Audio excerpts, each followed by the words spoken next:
Hi, and welcome back to my Gallery Talks with Craig video series. This is episode 4 entitled Sculpture, Abstraction, and the Magical Space Between. Sculpture is a broad and varied form of three-dimensional art.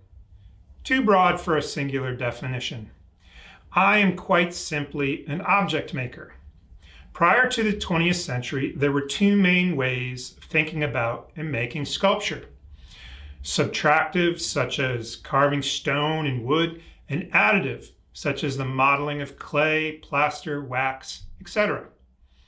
Casting work in metals such as bronze was a means of replication, but not the method of making an original piece.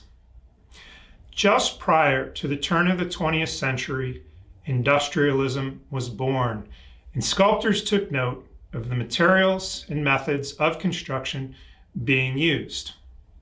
Constructivism is the assembling of existing materials with specific means of connection, such as welding, gluing, bolting, etc. Since constructivism, the making of sculpture in the 20th and now 21st century has expanded to numerous other methods, techniques, and materials. Too many to mention here, and though definitely legitimate and very interesting, not pertinent to my work. Now, I started carving during my early years of elementary school. I'd convinced my mother I could be trusted with a jackknife to whittle wood sticks I'd found in the woods. In college, I worked in wood, stone, plaster, and wax. By the end of my first year of graduate school, I was casting in bronze. During my second year and beyond, I worked extensively in the constructivist method of hammering and welding one-of-a-kind bronze sculptures. In the nearly 3 decades since, I've continued to create carved wood, stone, and metal pieces, and fabricated stainless steel and bronze pieces. My work is abstract, however, it is still referential. On the line of delineation between representation and total abstraction, my work sits somewhere in the middle. While I do work with an established and ever-evolving artistic and academic language of form, and definitely make no attempt at defining recognizable imagery, most elements of my work are referential. The forms of the figure, or more specifically, the transitions of form within the figure, fascinate me the most.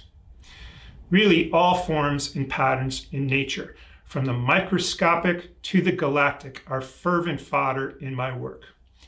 The space between the forms, however, is where the magic is found and where the mysteries dwell. The energies in all relationships, be they spatial, physical, human, or non-human, the space in between is the focus of my inquiry, my search for meaning. The material has become the means I used to define and explore the space. It is where I work hardest to create what I have yet to find in all of my recent work. Art speak refers to this as negative space, which for me reduces it to mere shapes defined by the positive space or material form. I believe this is a parochial mistake. When modern physicists believe that up to 85% of our known universe is dark matter, unseen and certainly yet to be understood, the space between holds many answers to questions we may not yet know how to ask or what to ask.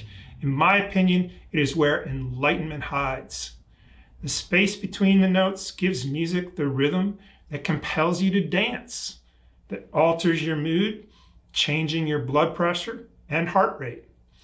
Abstract form is the vehicle I use to explore this amazing abyss of the whatever it is that exists in between. The unknown that pulls, pushes, and drives all that we know, see, and feel. This is where I work, and this is where I try to live.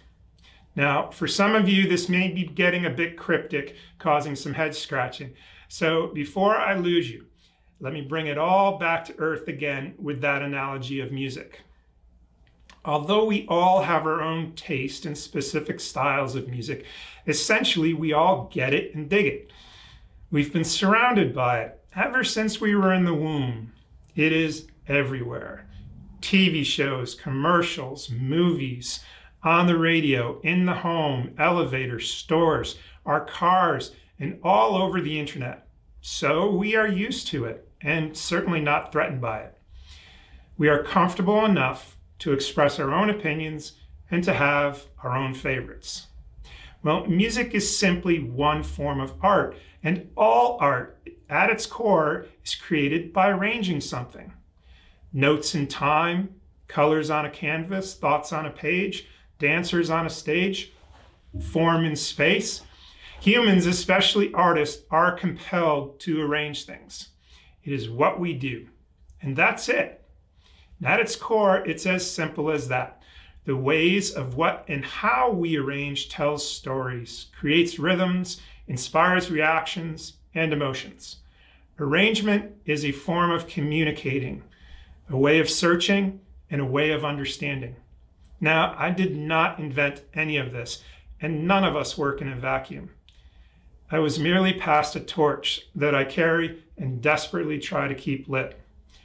As always, thanks for joining me on this path, and I hope you will continue to watch for many episodes to come.